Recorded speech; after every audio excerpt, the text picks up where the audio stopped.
नमस्कार, मी DT आंबेगावे. आपण पाहत आहात सत्य पोलीस टाइम्स. अरे तख्त बदल दो, ताज बदल दो, बेईमानों का राज बदल दो. अरे बाळा साहेब आंबेडकर संघर्ष करो, हम तुम्हारे साथ. बाळा वंचित बहुजन आघाडीचा, वंचित बहुजन आघाडीचा. अरे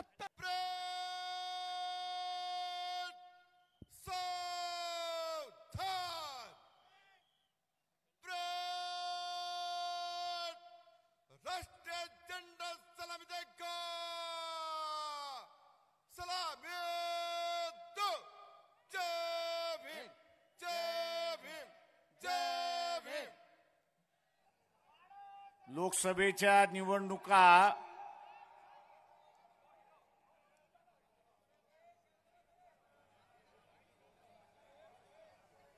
या जवळ आलेल्या आहेत.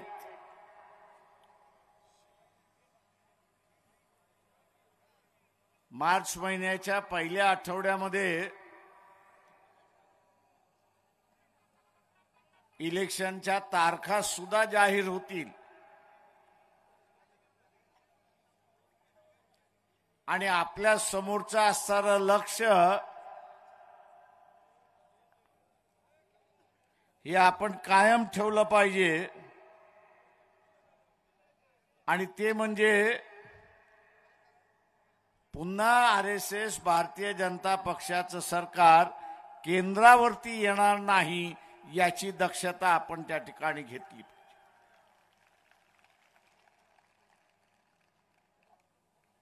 या इलेक्शनच्या अगोदर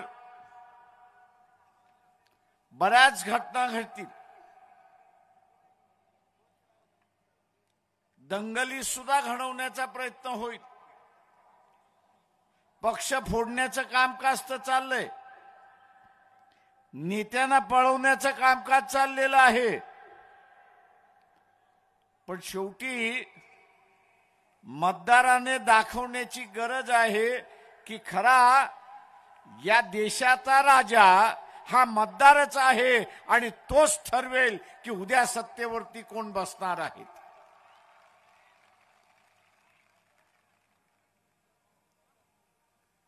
मित्रो,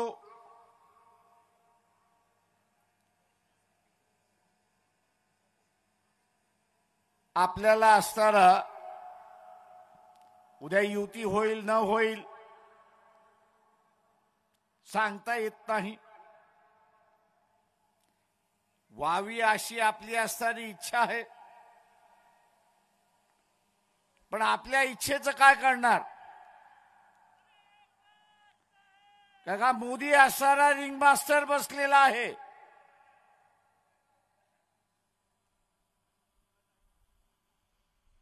त्या रिंग मास्टरने तुला जेलमध्ये घालतला सांगितलं तर हा जाणारा जेलमध्ये म्हणतो मी तुझ्याच जेलमध्ये येतो ना, कशाला तू पोलिसांच्या जेलमध्ये घालवतोय?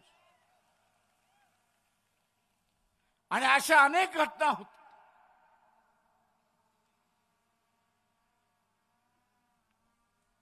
अशा अनेक घटना त्या ठिकाणी होत.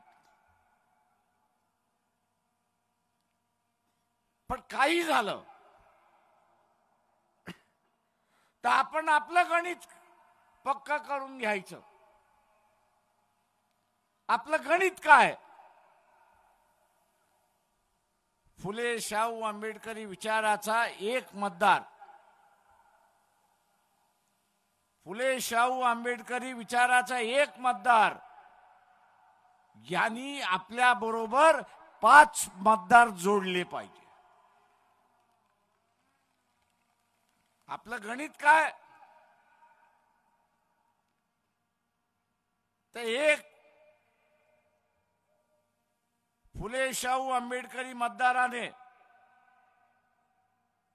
एक फुले शाहू आंबेडकर मतदाराने त्याच्या बरोबर 5 मतदार जोडले पाहिजे.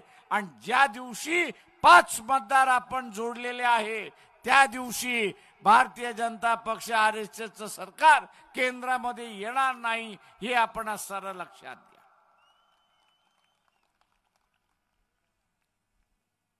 पण जोडत असताना स्वतःच्या नातेवाईकाचं, स्वतःच्या कुटुंबाचं आणि फुले शाहू आंबेडकरी विचाराच्या माणसाचं नाही.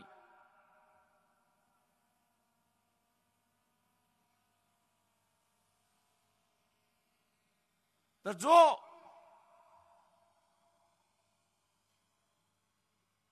कोणाबरोबर नाही अशाला आपण जोडलं.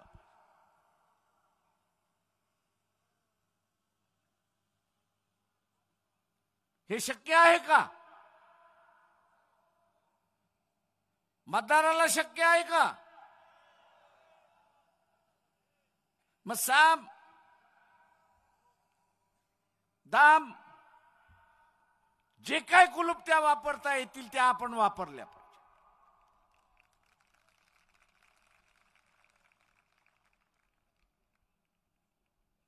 हे पक्षाचं निवडणूक नाही,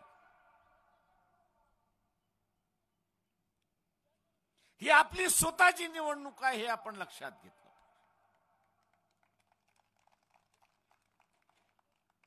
इथे सत्तेवरती कोणाला बसवायचं याची निवडणूक नाही.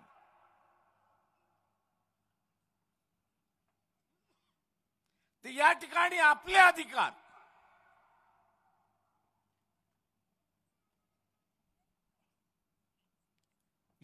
आपले अधिकार हे शाबूत ठेवणं याची लढाई आहे. हे आपण लक्षात घ्या.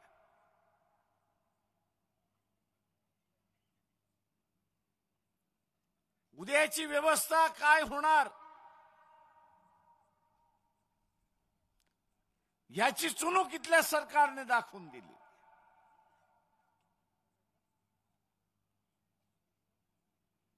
याची चुणूक सरकारने दाखवून दिलेली आहे.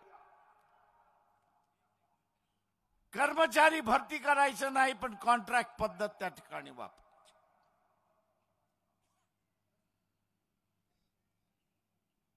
कॉन्ट्रॅक्ट वरती कामगार भरती करायचं. 2 वर्षासाठी, 4 वर्षासाठी, आणि मग त्याच्या समोर पुन्हा नव्यानं असणारा वेठ बिगार पद्धत आणायची अशी परिस्थिती आहे. पुन्हा वेठ बिगार पद्धती का कॉन्ट्रॅक्ट वरती असल्यामुळे शाश्वती नाही, हमी नाही.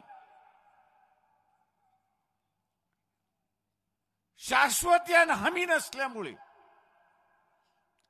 तो ज्या ठिकाणी काम करतोय, ज्याच्याकडे काम करतोय, त्यांनी सांगितल्याप्रमाणे वागल्याशिवाय त्याच्याकडे प्रयत्न नाही. हे लक्षात घ्या. तू वागला नाही, ऐकलं नाही तर टर्मिनेशनची नोटीस आली तो उपासमार आला. मग आपला उपासमार टाळण्यासाठी जे सांगितलं त्या केलं जाईल अशी परिस्थिती आहे.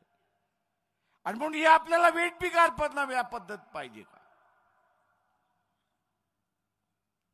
बाबासाहेबांनी ही वेठबिगार पद्धत बंद केली. सरकारी कर्मचाऱ्याला चुका केल्याशिवाय काढता येणार नाही. त्याचं वय होत नाही तोपर्यंत एक शाश्वत दिलं, त्याला शाश्वत केलं. पण आता असतानाही शाश्वत काढल्या जात, अशाश्वत केल्या जात. हमी होती ती हमी संपवल्या जाते आणि पुन्हा टांगती तलवार त्याच्यावरती ठेवल्या जाते. ही उद्याची येणारी परिस्थिती आहे. शाश्वत इथला कोणच राहणार नाही. पूर्णपणे शासनाच्या मर्जीवरती जगावं लागणार अशी परिस्थिती आहे. राजेशाही संपली. पूर्वी राजेशाहीच्या मर्जीप्रमाणे जगावं लागत होतं. स्वातंत्र्य मिळालं, संविधान आलं आणि आम्ही आमच्या मर्जीप्रमाणे जगायला लागलो.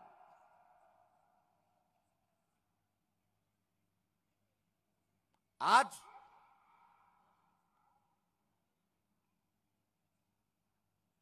हीच मर्जी जी आहे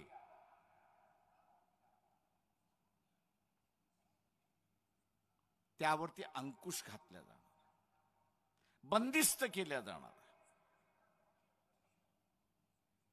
ते वेगवेगळ्या पद्धतीने बंदिस्त केल्या जाणार. एनआरसी मार्फत बंदिस्त केल्या जाईल, दंगलींमार्फत बंदिस्त केल्या जाईल, किंवा कागदावरतीच फक्त आरक्षण ठेवल्या जाईल अशी असणारी परिस्थिती. हा लढा पक्षांचा लढा आहे म्हणून असं बघून चालणार नाही. कुठला तरी पक्ष सत्तेवरती बसवत होता,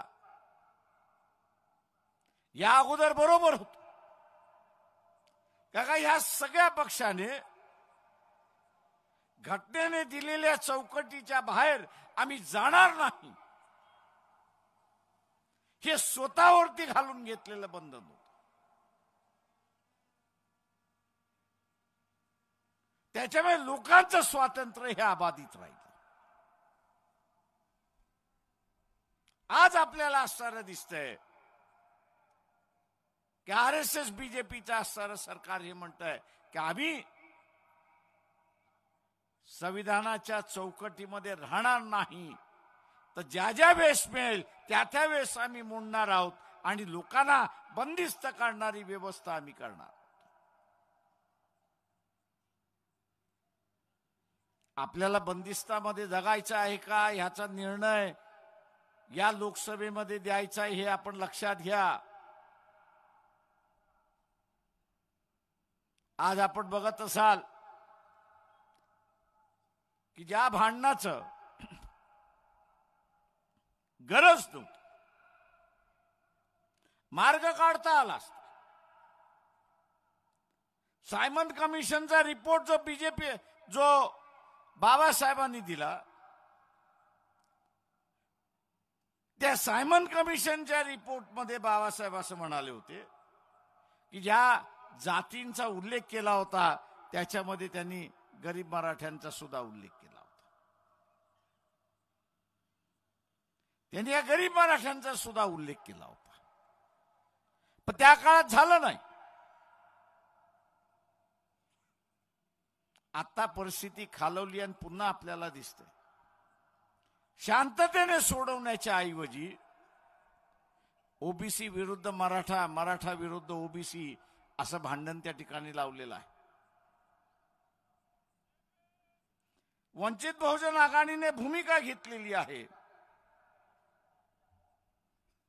वंचित बहुजन आघाडीने भूमिका घेतलेली आहे की ओबीसीचं ताट हे वेगळं असलं पाहिजे आणि गरीब मराठ्याचं ताट जे आहे ते वेगळं असलं पाहिजे हे असणारं लक्षात घ्या.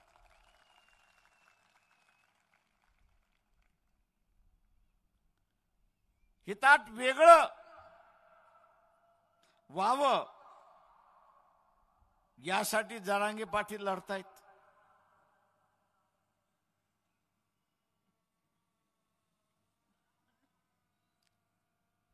त्यांना माझा असणारा प्रेमाचा सल्ला आहे की आम्ही अण्णा पाटलांचं आंदोलन बघितलेलं आहे.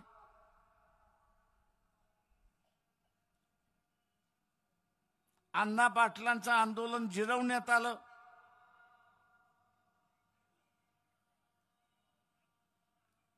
आत्ता उभं केलेलं आंदोलन जर जिरवायचं नसेल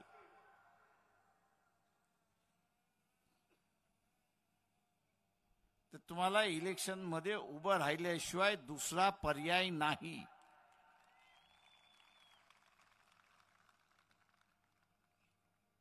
आणि इलेक्शन मध्ये उभं राहिला नाही तर इथले निजामी मराठे तुम्हाला कधी संपवतील याचं तुम्हालाही कळणार नाही.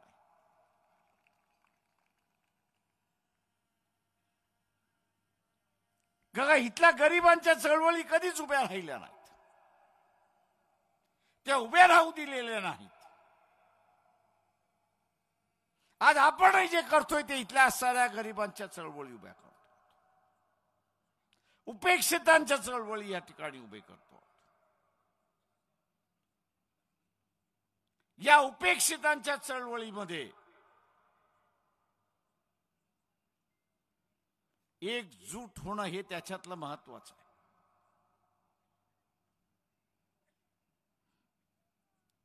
इथे सन्मान्य टी.पी. मुंडे आणि प्रकाश शेंडगे बसलेले आहेत.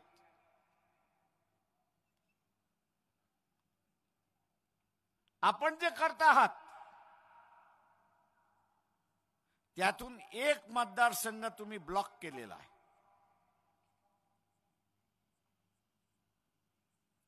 तुम्ही एक मतदारसंघ बंद केलेला आहे, त्याला वेगळं पाडलेलं आहे. निजामी मराठ्याला तुम्ही वेगळं पाडलेला आहे. नवीन मित्र हा शोधावा लागेल हे असं लक्षात घेतलं. आणि हा नवीन मित्र शोधायचा असेल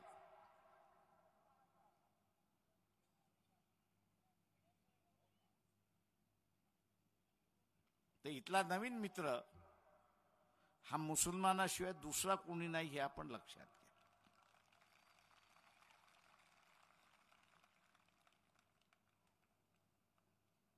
हा मुस्लिम समूह सुद्धा स्वतःची असणारी सुरक्षिता राजकीय पक्षांमध्ये शोधतोय. मुस्लिम समाजालाही सांगतो, राजकीय पक्ष तुम्हाला सुरक्षिता देणार नाहीत.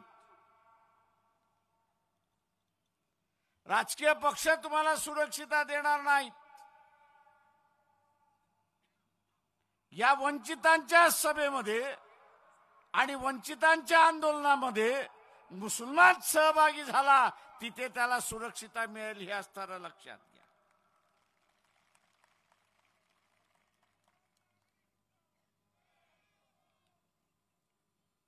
मुसलमान जो अलिप्त होऊन राहतोय,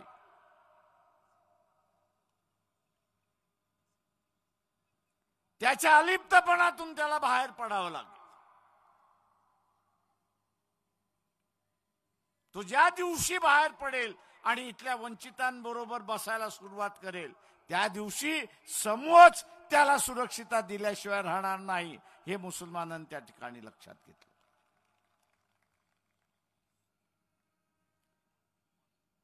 मी असणाऱ्या ओबीसीना विचारत असतो की बा तुमचं आणि मुसलमानाचं भांडण काय?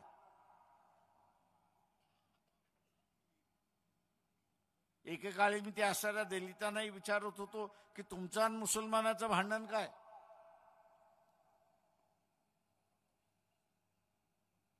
तुम्ही राजे महाराजे होतात का?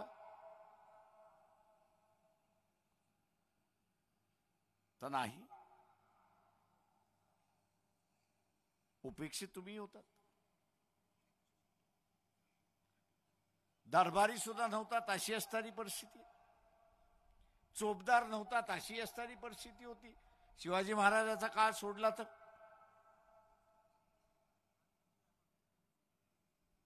मी इथल्या सवर्णांचं आणि मुसलमानांचं भांडण समजू शकतो. का सवर्णांकडे बसलो तर ते म्हणा 800 वर्ष मुसलमानांनी राज्य केलं, म्हणजे 800 वर्ष ते गुलाम राहिले आणि आता ते 800 वर्ष मुसलमानांना गुलाम करायला निघाले. तर त्यांचं राजकीय भांडण आहे हे आपण समजू शकतो. आणि म्हणून सवर्णांच्या राजकारणातल्या पक्ष जे आहेत त्यांचा प्रचार काय असतो की मुसलमान बदमाश आहे.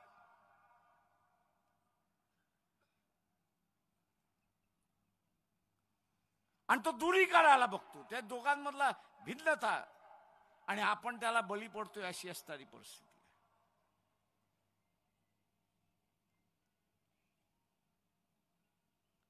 टी.पी. मुंडे आणि प्रकाशजी शेंडगे उद्या 48 जागा जिंकायच्या असतील तर हा भेद जो आहे ओबीसी आणि मुस्लिम हा मिटावा लागेल. तेव्हाच कुठे आपण 48 जागा जिंकू शकतो.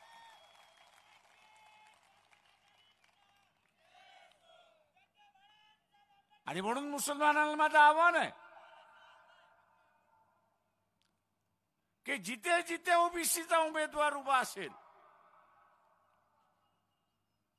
जिथे जिथे ओबीसीचा मुसलमान उभा असेल, त्याला मतदान देऊन मोकळं व्हा.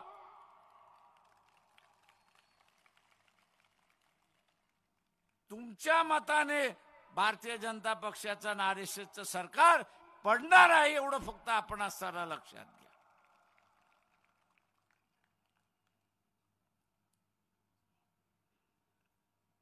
मित्रो, हा असणारा कठीण काळ, हिम्मत दाखवण्याचा काळ आहे.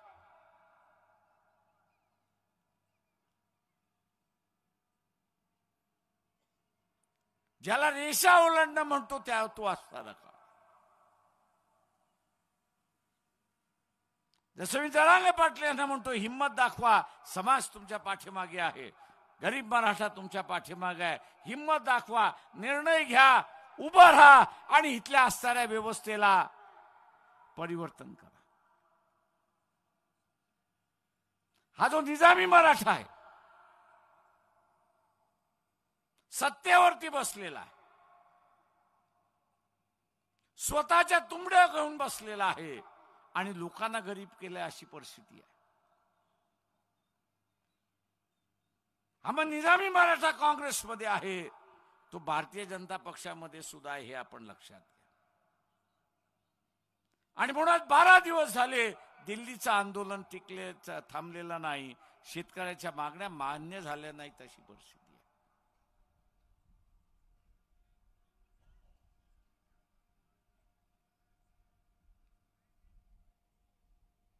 उद्याच्या या कालावधीमध्ये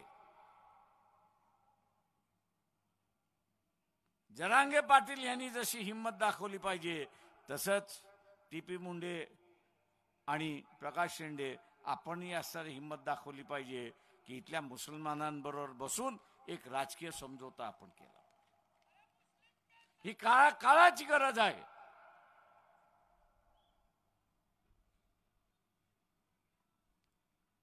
ओबीसीचं मिळालेलं ताट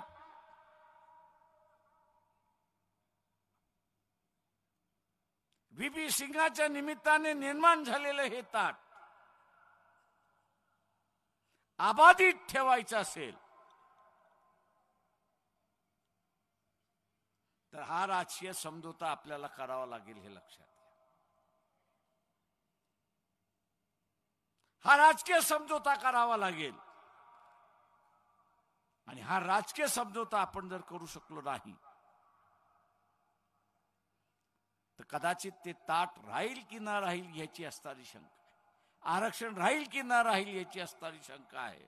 हे संविधान राहील की नाही याची असणारी शंका आहे. ही लोकशाही राहील की नाही याची असणारी शंका आहे. बंदिस्त व्यवस्था येण्याची सुरुवात होणार.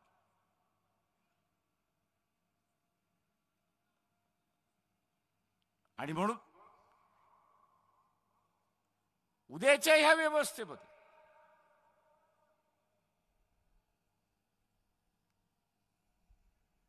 जो बदल आहे, उपेक्षितांचा बदल आहे, वंचितांचा बदल आहे, त्याचा धर्म न पाहता, त्याची जात न पाहता उद्या वंचितांची सत्ता ही आपल्याला आणायची आहे. ती आपण सगळेजण आणाल आणि त्याच्यासाठी आपण कटिबद्ध राहाल ही अपेक्षा मी आपल्या सगळ्यांतून बाळगतो आणि आपली रजा घेतो. जय भीम, जय भारत. सामान्य जनतेचा बुलंद आवाज, सत्य पोलीस टाइम्स.